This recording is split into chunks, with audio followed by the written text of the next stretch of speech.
Hello friends, आज के इस वीडियो में हम लेकर आए हैं टोटल 30 प्रश्न जो कि हर कॉम्पिटिटिव एग्जाम के लिए अनिवार्य है। ठीक है दोस्तों, तो चलिए शुरू करते हैं। आज का पहला प्रश्न है महाराष्ट्र का सुकरात किसे कहा जाता है। तो महाराष्ट्र का सुकरात जो कहा जाता है आपका महादेव गोविंद रानडे को कहा जाता है। ठीक है दोस्तों, यानी ऑप्शन एक ए नंबर का ऑप्शन सी हो जाएगा सही जवाब। ठीक है दोस्तों, चलिए अगला प्रश्न देखते हैं। बंगाल विभाजन किस गवर्नर जनरल के समय हुआ था। तो बंगाल का विभाजन जो हुआ था लॉर्ड कर्जन के समय हुआ था, यानी ऑप्शन ए हो जाएगा सही जवाब। ठीक है दोस्तों, चलिए अगला प्रश्न देखते हैं। बंगाल विभाजन तो हो गया है। विश्व के सर्वाधिक लंबी वाला सीमा देश कौन सा है। तो विश्व का सर्वाधिक लंबी सीमा वाला देश कौन सा है दोस्तों। तो बिल्कुल सही जवाब होगा कनाडा। कौन सा देश है, कनाडा है आपका ऑप्शन ए हो जाएगा सही जवाब। वही बात करते हैं। अगला प्रश्न देखने से पहले अगर वीडियो को लाइक नहीं किए तो वीडियो को लाइक और अपने दोस्तों में शेयर कर दीजिएगा। चैनल पर पहली बार हुईएगा तो चैनल को सब्सक्राइब कर दीजिएगा। बात करते हैं भारतीय स्वतंत्रता आंदोलन की माता किसे कहा जाता है। तो भारतीय स्वतंत्रता की माता जो कहा जाता है मैडम भीखाजी कामा को कहा जाता है। ऑप्शन सी जाएगा सही जवाब। वही बात करते हैं अगला प्रश्न का। मानव शरीर में ऊर्जा का स्रोत क्या है। तो मानव शरीर में ऊर्जा का स्रोत कार्बोहाइड्रेट है, जो कि ऑप्शन डी हो जाएगा सही जवाब। ठीक है दोस्तों, चलिए अगला प्रश्न देखते हैं।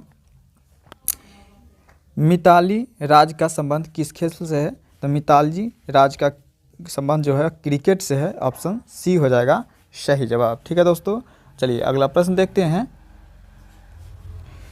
राष्ट्रीय आहार संस्थान कहाँ पे स्थित है। राष्ट्रीय आहार संस्थान कहाँ पे स्थित है दोस्तों, बहुत ही इंपॉर्टेंट प्रश्न है, इसे याद रखिएगा। ठीक है दोस्तों, यानी यह जो है हैदराबाद में है। ऑप्शन डी हो जाएगा सही जवाब। ठीक है दोस्तों, चलिए अगला प्रश्न देखते हैं।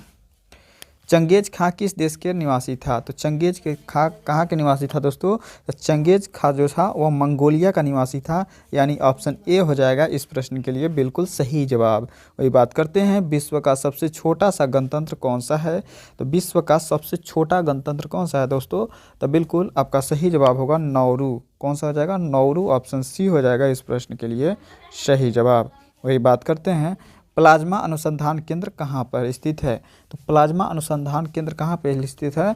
तो गांधीनगर में स्थित है। ऑप्शन ए हो जाएगा इस प्रश्न के लिए सही जवाब। ठीक है दोस्तों, चलिए अगला प्रश्न देखते हैं। राम तनुरा तेल रिफाइंड किस देश में स्थित है। वेरी इंपॉर्टेंट प्रश्न है दोस्तों, इसे हमेशा याद रखिएगा कि रास तनुरा रिफाइनरी जो है वह किस देश में है। तो बिल्कुल सऊदी अरब में है, यानी ऑप्शन बी हो जाएगा इस प्रश्न के लिए करेक्ट आंसर। वही बात करते हैं दोस्तों। विश्व की सबसे छोटी सीमा वाला देश कौन सा है। तो विश्व की सबसे छोटी सीमा वाला देश कौन सा है दोस्तों। तो बिल्कुल जिब्राल्टर है, यानी ऑप्शन डी हो जाएगा इस प्रश्न के लिए करेक्ट आंसर। ठीक है दोस्तों, चलिए अगला प्रश्न देखते हैं। बॉक्साइट किस धातु का अयस्क है। तो बॉक्साइट किस धातु का अयस्क है। तो बिल्कुल एल्युमिनियम का अयस्क है बॉक्साइट। ठीक है दोस्तों, चलिए अगला प्रश्न देखते हैं। लेप्चा किस राज्य की प्रमुख जनजाति है। तो लेप्चा किस राज्य की प्रमुख जनजाति है। तो बिल्कुल सिक्किम का प्रमुख जनजाति है लेप्चा, यानी ऑप्शन ए हो जाएगा इस प्रश्न के लिए सही जवाब। वही बात करते हैं। गदर पार्टी का मुख्यालय कहाँ पे स्थित है। तो गदर पार्टी का मुख्यालय कहाँ पे स्थित है, सैन फ्रांसिस्को में स्थित है। गदर पार्टी का मुख्यालय जो है सैन फ्रांसिस्को, यानी ऑप्शन बी हो जाएगा इस प्रश्न के लिए सही जवाब। ठीक है दोस्तों, जितना भी प्रश्न है सब बहुत महत्वपूर्ण है, तो सभी को एक बार जरूर देख लीजिएगा। वही बात करते हैं कि धनपत राय किस साहित्यकार का नाम है। धनपत राय किस साहित्यकार का नाम है दोस्तों, प्रेमचंद्र का नाम है। वही बात करते हैं। केंद्रीय चावल अनुसंधान कहाँ पे स्थित है। तो केंद्रीय चावल अनुसंधान कहाँ पे स्थित है दोस्तों। तो बिल्कुल कटक में है। कहाँ पे है, कटक। ऑप्शन डी हो जाएगा इस प्रश्न के लिए सही जवाब। ठीक है दोस्तों, चलिए वही बात करते हैं अगला प्रश्न का। विश्व की सर्वाधिक बोली जाने वाली भाषा कौन सी है।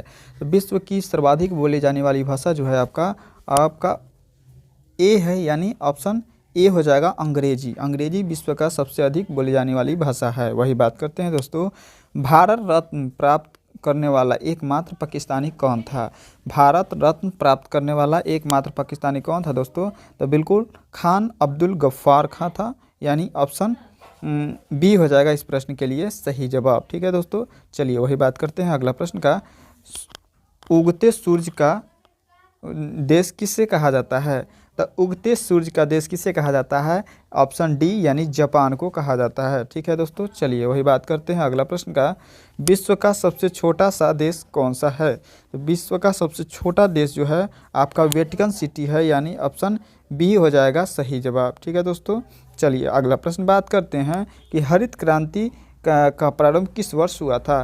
तो बिल्कुल हरित क्रांति का प्रारंभ जो हुआ था आपका 1967 से 68, यानी ऑप्शन ए हो जाएगा इस प्रश्न के लिए सही जवाब। ठीक है दोस्तों, चलिए अगला प्रश्न देखते हैं।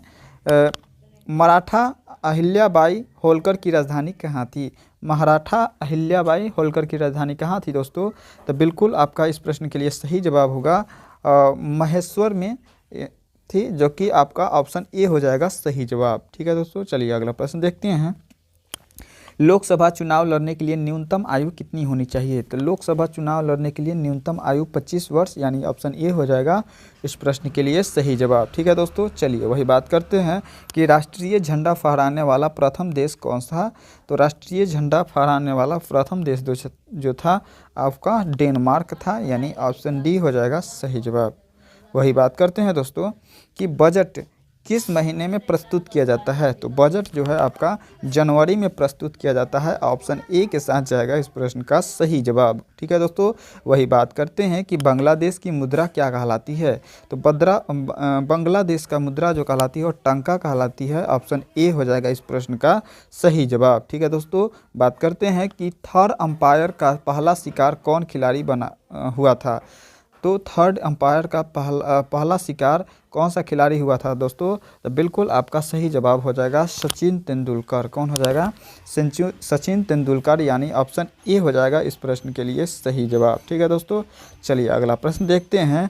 हीमोग्लोबिन का कौन सा तत्व मौजूद होता है? हीमोग्लोबिन में कौन सा तत्व मौजूद होता है दोस्तों? तो बिल्कुल लोहा होता है हीमोग्लोबिन में मौजूद। ठीक है दोस्तों, क्या होता है? लोहा होता है, यानी ऑप्शन सी हो जाएगा इस प्रश्न के लिए सही जवाब। ठीक है दोस्तों, चलिए अगला प्रश्न देखते हैं और इस वीडियो का आखिरी प्रश्न देखते हैं। ठीक है दोस्तों, इंडिया हाउस कहाँ पे स्थित है? ठीक है दोस्तों, तो इंडिया हाउस कहाँ पे स्थित है आप कमेंट के माध्यम से बताइएगा इसका सही जवाब क्या होगा। ठीक है दोस्तों, मिलते हैं अगले नेक्स्ट वीडियो में नेक्स्ट टॉपिक को लेकर के।